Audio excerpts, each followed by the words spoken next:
on the front steps, all getting ran through.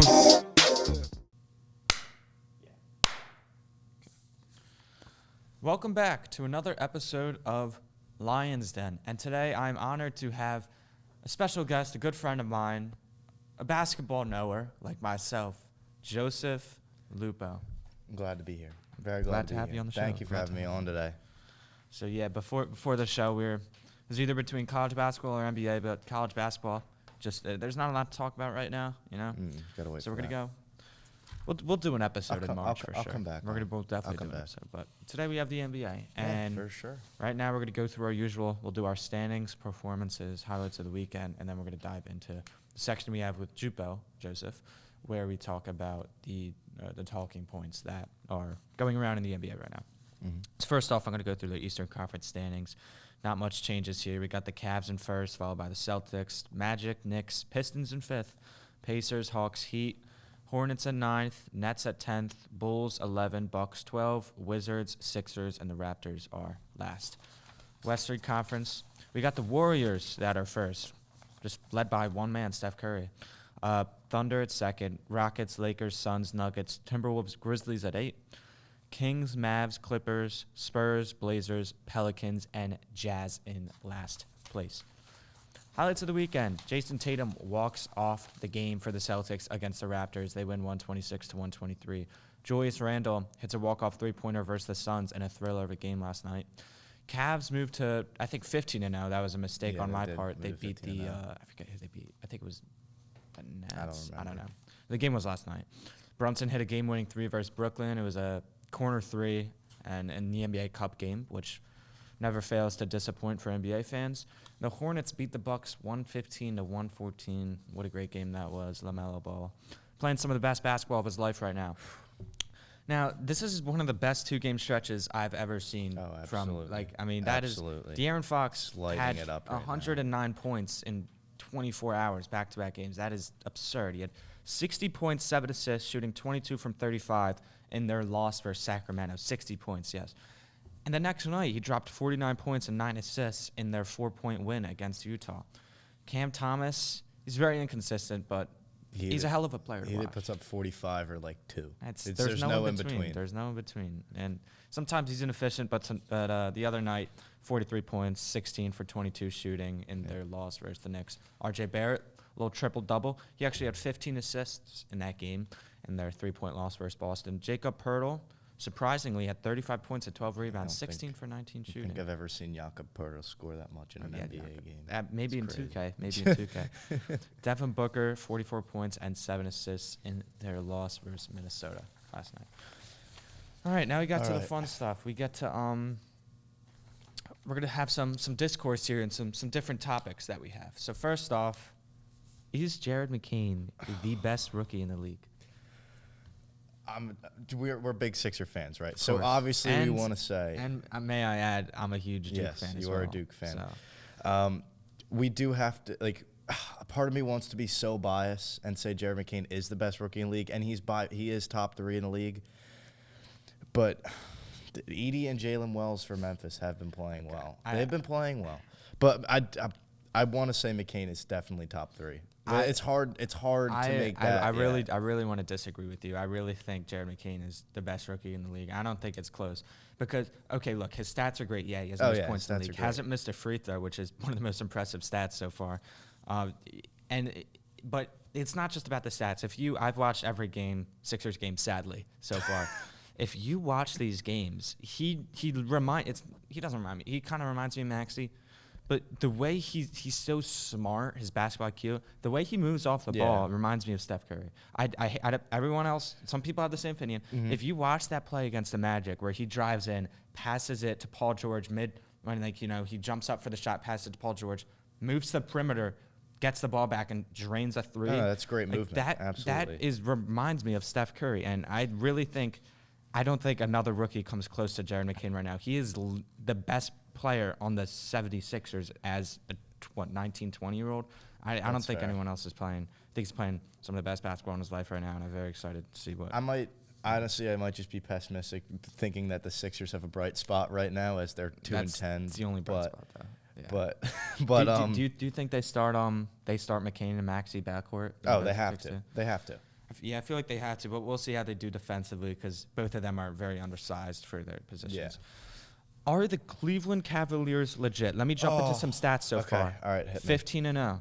Okay. Yeah. 123.7 points per game. That's first in the league. Amazing. They're allowing 101 points per game to their opponents. That's 10th. They're shooting 52.4% from the field. That's first. Yeah. They're shooting 42% from three. That's first. Insane. I mean, like, what are your thoughts? Oh, dude, I feel like it's too soon to tell if they can keep this up. Like, yes, they've been playing out of their mind. Garland's having a great season. They're playing insane. But the Cavs being 15-0 is just, it's crazy. It's crazy. And I don't think they're going to be able to consistently nobody expected this. 123 points per game for the rest of the absurd. season. That is like in another level of insane. It's not like look, Donovan Mitchell, usually he's like a 27 points per game score. They don't have a main, like they don't have somebody like Embiid that's dropping 30 a game. Their highest score is Donovan Mitchell, 24.6 points per game. You got Garland averaging 21.4 on 7 assists per game. 18. Mobley's got 18. Jared Allen's averaging a double-double. They're swinging the rock a lot. That's why they have so many assists per game. New coach, too. And so they're kind of like spreading, like they're not giving Donovan Mitchell all the love because they have more than just Donovan Mitchell. How about Ty Jerome? Little Ty Jerome, 23 points last night, I believe. He's playing some of the best basketball of Ty Jerome's not so good career. Not so memorable career. So, okay, here's the topic that I've been dreading to talk about because it depresses me as a diehard Sixers fan. But will they turn their season around? Yes. I mean, I'm going to go through some stats that you probably wouldn't want to hear. They're 2-10. They're averaging 104 points per game. Oof. That's 30th in the league, and there's 30 teams in the NBA. Oof. Shooting 42.8% from the field, 30th. Shooting 32.3% from the three-point line. That's 29th. That's better than 30th. 21 assists per game, 30th. 3.5 blocks per game, 29th. And 39.5 rebounds per game. That is also 29th. Oh, dude. You have to take into account the injuries. And that's not to say we still have a great roster outside of the injuries. Right now, we don't have Tyrese Maxey. What's the excuse?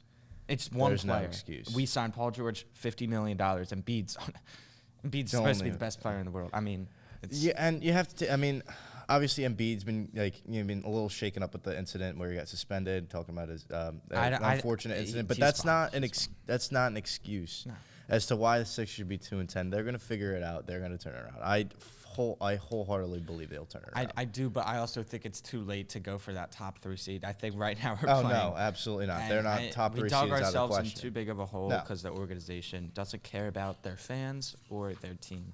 Fire Josh Harris. Please sell the team. If you're watching this, Josh Harris, I want you to sell this team. Best offseason acquisition this season. I have 5 players for you. We got, first off, Mikal Bridges, who was traded for a hell of a package. He was traded for at least 5 first-round picks. It was a huge package. And his shot might be broken now. His three, if you've seen clips on YouTube, it might be broken. It's really 16.5 points per game, 4.1 rebounds, 3.4 assists. He is a defensive player, though. He's averaging 1.2 steals per game, and he doesn't really show up in the stat sheet the way that he plays for his teams. He's a very good player. Paul George, 16.5 points per game, extremely disappointing in that category. 5.5 rebounds per game, 5.2 assists per game, 2.3 steals. He's been very active on the defensive end, which I do love to see. His playmaking has been great, but I do want to see more efficient scoring from Paul George. Karl Anthony Towns has probably been the best acquisition so far, if I do say so myself. 26.4 points per game, 12.4 rebounds, 3.0 assists, and a block a game. He's shooting the lights out. Obviously, he's probably the best shooting center of all time, but still, nobody expected this. Julius Randle, 21.6 points per game, 6.5 rebounds, 4.4 assists, 0.6 steals, and obviously that game winner versus the Suns last night. And the surprise one on this list, as I could say, the polar bear in Arlington, Texas, is Buddy Hield, 17.7 points per game, 4 rebounds, 2 assists, 0.8 steals, and he's probably playing like the second best team on that first place Warriors. So what are your thoughts?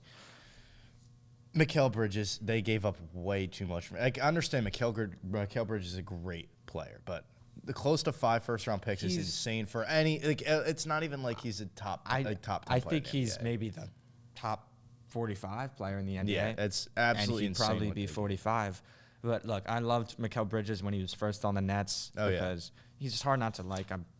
We should have never traded him for Zaire Smith. I'm sorry, that might be a curse word for Sixers fans. Zaire Smith. I don't even know where he is right now, but he's actually in the G League right now. And Markelle Fultz is a free agent, and Ben Simmons. So Markelle those are Fultz our in the G League too. three top 10 picks, but two first overall picks.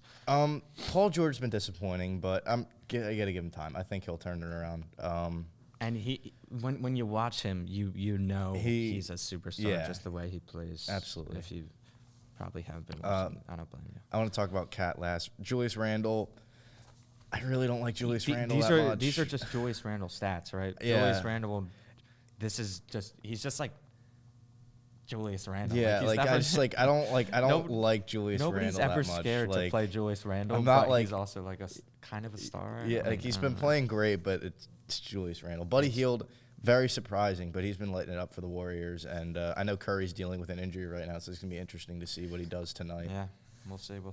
Karl Anthony Towns is by far the best offseason acquisition. Yeah, he's been lighting it up. It's been insane. I would have to agree. Also, I was going to throw DeJounte Murray on this list, but he's played one game, and of course his injuries has riddled his career. I actually saw him once when I was in Las Vegas. He stayed at the hotel. Nice. Yeah. He's a good player. Great player. Top 5 players in the NBA right now. Okay. Let's try to agree on a number one. I think it's Jokic. Yeah, I think it has to be Jokic. Right He's been now, playing amazing right now. Number 2. As much as I hate Jokic. But. Number 2. Who's number 2 for you? I'll go. I'm going to go hear Giannis. yours. I'm going to go Giannis. Giannis is playing some of the best basketball. Yeah, of his I life did right see now. Giannis was averaging around 33 a game right now, which He's is playing absurd. some of the best basketball of his life. Yeah. I would probably have to agree with Giannis, but you could also throw in LeBron at 2. LeBron, for being 40 years old, is putting up absurd numbers. If you ask me the last 3 seasons who's the 3rd best player, I'm going to say Joel Embiid. But right now it's hard not to say him, so I'm going to say Luka Doncic at 3. Yeah, I'm not a big Luka Doncic fan, but he's a great player. So you definitely have to put him at either 3 or 4.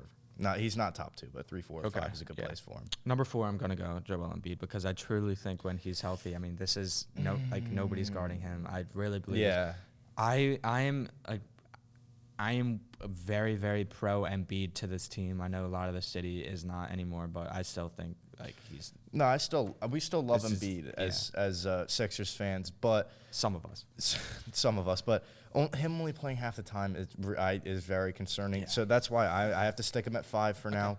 But when he's putting at 4 then, I'm probably going to put Doncic at 4, LeBron at 3. That's what I have to see. LeBron is playing out of his mind. And for a 40-year-old man, it's crazy. I'm way more pro LeBron than you, but right now, I just don't know if I could put him. I don't know who I would put at 5 though. I mean, you got Anthony Davis is playing amazing. He's been playing. I'm not going to put Anthony Davis there. No, it's Anthony Davis. God, I really don't know. Tough one. You know what? I'll throw my glorious king, LeBron James, at 5. I'll throw him at 5. Now let's go. This could be our last section because we're running a little low on time. But we got the early season award predictions, and we got our finals positions. Predictions, sorry. Okay. So first, we'll go Rookie of the Year for me. This is pretty easy. Jared McCain. Jared McCain. By a Sixer fan, we'll go Jared McCain. Yeah. Most improved player. All right. Now I got a good one. This could be. I don't know a clear-cut one. This could be Buddy Hield, but also I want to throw some Jalen Johnson on the Hawks. Oh, do you know who that is? I do know. Yeah, Jalen Johnson's been playing great. He's playing amazing. Yeah, I did.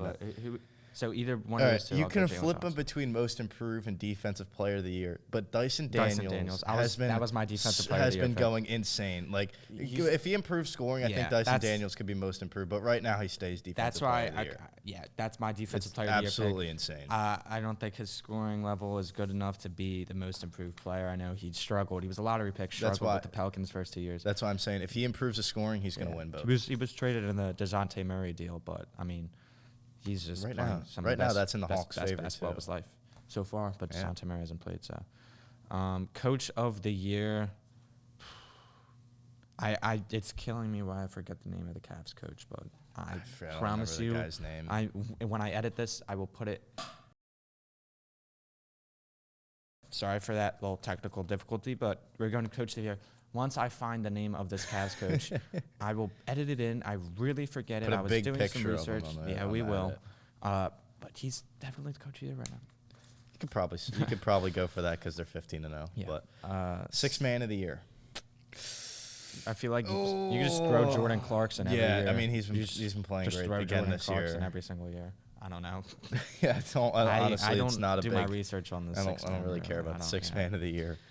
And- Depoy, we said Dyson Daniels Yeah, right now. MVP. I got Giannis right now. Probably have to agree. As Yeah. much as I don't want to give Giannis another MVP, you probably have to agree with that.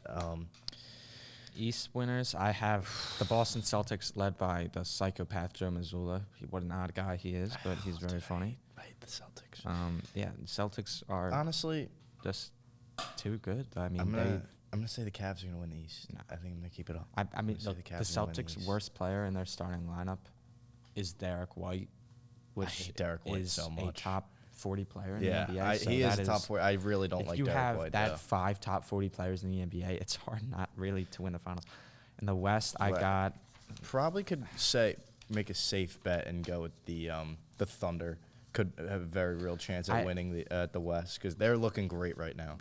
I just think I don't know why, but I just can't see the Thunder making it. I'm gonna have to go with the Nuggets. I mean, the Nuggets are fair. such That's a a good well-coached play. team. Yeah. They're not off to a great start of the season, but once they get Michael Porter Jr. back and Eric Gordon, So our I think finals Aaron Gordon is Sorry. injured, not Michael Porter Jr. So you're saying finals will be Celtics, Celtics Nuggets. yeah. Okay. I mean, and then who look, do you have winning that? this is going to be the majority of people's predictions. I don't want to sound like, but I mean, the Celtics are Yeah. the best team in a while since That's like fair. the Warriors.